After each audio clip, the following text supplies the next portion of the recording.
Sagantaan keenya har'aan tanaa Root of Medication Administration kan jedhu kana ilaalla. Root of Medication Administration jechuun maali? Meeqaatiitu jira? Karaa saniinoo akkamitti dawaa kennanii? Root of Medication Administration jechuun hiikkaansaa karaalee dawaan ittiin kennamu jechuudha. Karaalee dawaan ittiin kennamu jechuudha. The route is how drug is absorbed. Route yeroo jennu karaa dawaan ittiin kennamu jechuun akkaataa dawaan sun itti xuuxamu. Dawaan kenname suni bakka kennameen sanirra akkamitti xuuxama? Xuuxamee hidda dhiigaa keessa seenee san booda qaama keessa naanna'uu qaba. Qaama keessa naanna'uu kanaaf karaan ittiin kenninu kun ruutii jedhama. Be sure to check drug level for appropriate route of administration. Yeroo dawaa tokko namaa kennuu deemtu bakka kennamuun karaa inni sun ittiin kennamu sirriitti mirkaneeffachuu qabda. Isa afaaniin kennamuu fi isa lilmeen kennamuun bakka inni kennamuun adda baafachuu qabda.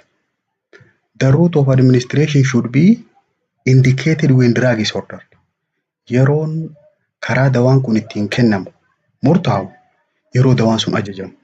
Dawaan sun yeroo ajajamu karaa kanaan haa kennamu jedhama. Common routine dawaan ittiin kennamu. Karaaleen dawaan ittiin kennamu karaa gurguddaa lamaatiitu jira. Interaal and parenteral jedhaniini.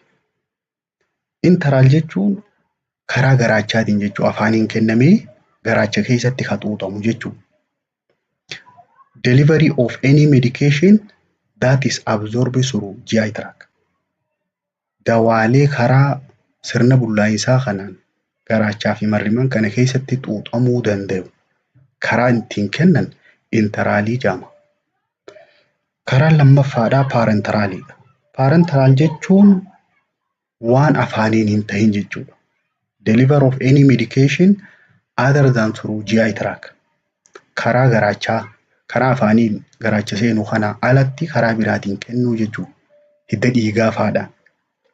Karaan gurguddaan lamaan kanaatiitu jira.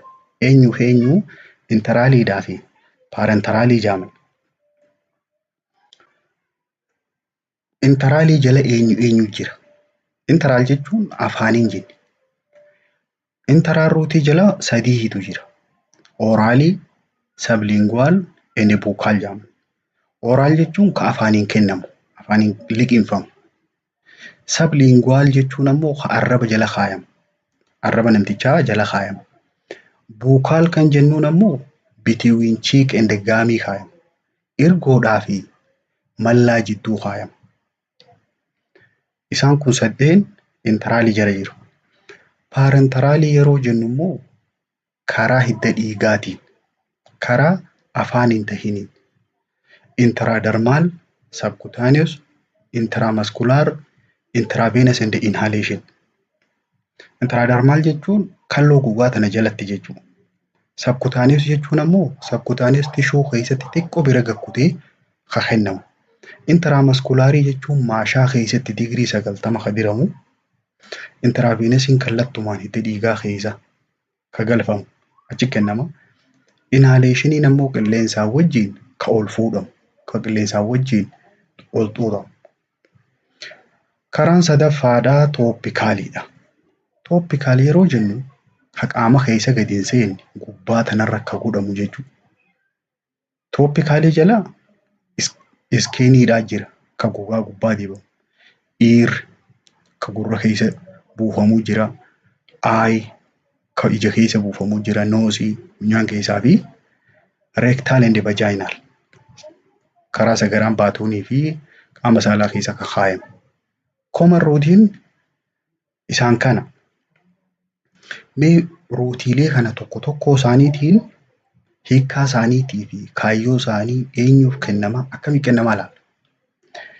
Jalqaba oral ruutii irraa kaafna. Oral ruutii jechuun karaa afaaniitiin jechuudha.